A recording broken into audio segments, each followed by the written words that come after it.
You all know Harbor Freight has a ton of welders, so I'm going to break it down for you. Going over the good, better, and best welders at Harbor Freight and why for some this one might actually be the best option for you. You've got three brands. The black Chicago Electric. This is supposedly their good welder. Now, side note, if you actually still have the old blue Chicago Electric, those were made in Italy.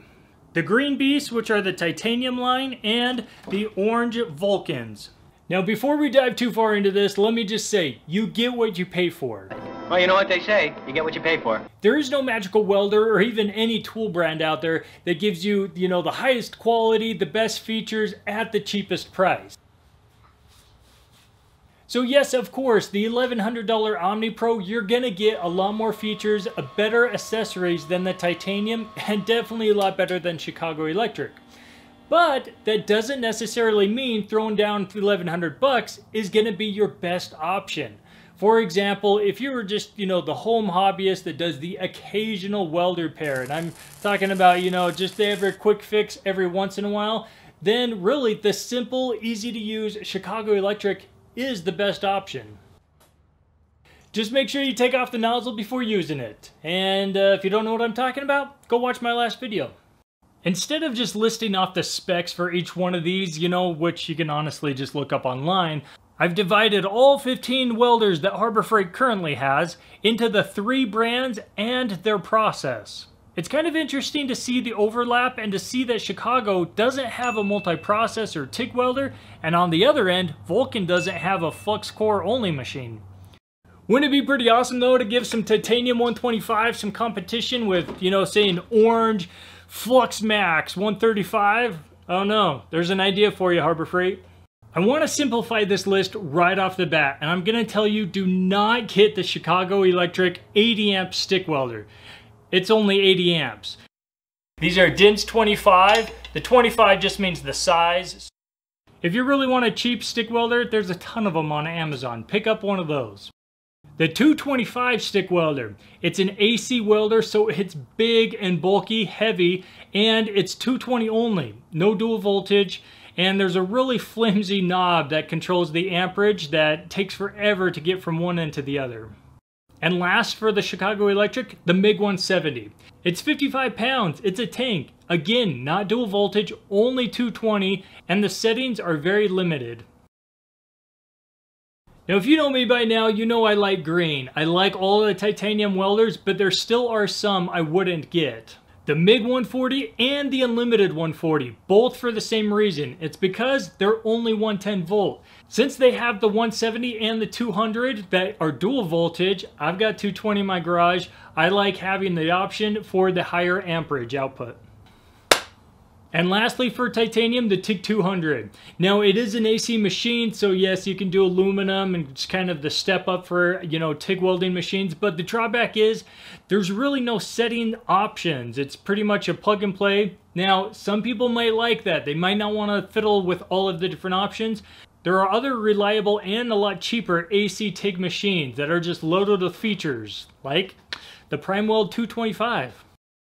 For the Vulcan, I'd pass on the MIGMax 215. I just don't think that those higher duty cycles outweigh the extra cost. And the Protig 165. Let's just face it, $750 is too much for a DC only output machine.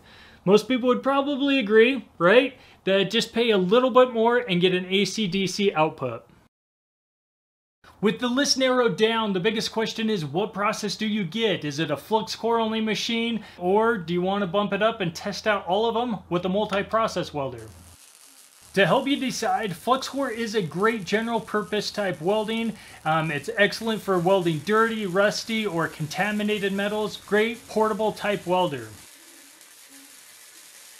Stick is kind of like flux. It's great for outdoors and on dirty, rusty materials. Also great for really thick material. MIG. Since you are adding gas, it's definitely a shop or garage type process. Contrary to what you might think, MIG welders can actually do thinner material on the same output amperage as a flux core welder.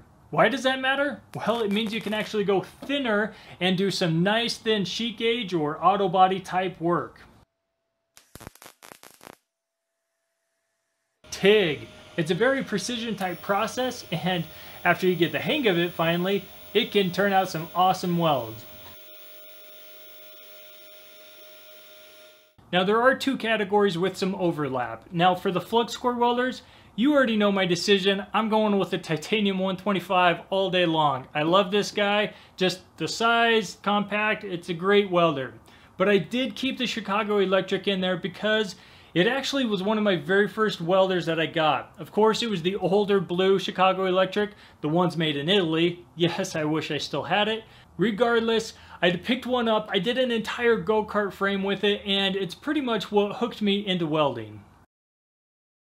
The other category is the multi-process welders. I have the Omnipro 220 and the Titanium Unlimited 200. Now for these two, it might come down to personal preference between them. For example, you know, the Omnipro, it does have a lot more features and settings, and you know, but the Titanium's a good $400 cheaper. And this comes with all of the accessories to do all four processes. That brings up a point I want to mention. The Titanium is a lift start type TIG.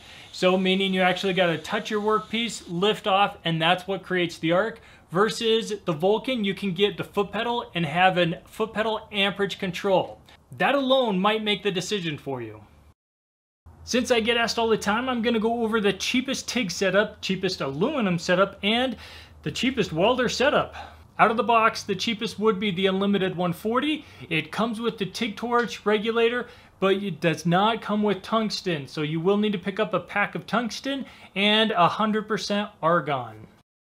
If you want to do aluminum with TIG welding, you actually need an AC machine. If you remember, those are kind of the more expensive machines. So by far the cheapest way to do aluminum from Harbor Freight would be to get the Titanium 140. Yes, I know this is the 170. Pretend it's the 140, and pick up the spool gun. This would be your best combo for aluminum. Now lastly, if you're just like me and you wanted the very cheapest option to get going, well, it's going to be the Chicago Electric 125. Now if you haven't picked up any other welder, make sure that you do get some wire. None of the welders at Harbor Freight come with it anymore. I mean, pick up some gloves, they're cheap, and I'd highly suggest an auto darkening helmet. Yes, their $45 one works just fine. Now I just want to mention that back when I started welding with my blue Chicago Electric, my welds were horrible, and I was pretty discouraged at the get-go. I'd have to say that it doesn't happen overnight, it does take practice, but you can put some pretty good welds out with cheap machines. So don't let the money or a cheap welder discourage you, just keep at it, and this is what I would consider to be the ultimate budget setup. Yes, even beating out the Omnipro 220 setup. I've got my Flux 125. This would be for all the outdoor, small, portable type stuff. Then I got my on the cart hooked up to the bottle, MIG 170, be able to do the thin and thick material. And don't forget the spool gun for aluminum. Thanks for watching. We'll see you next time.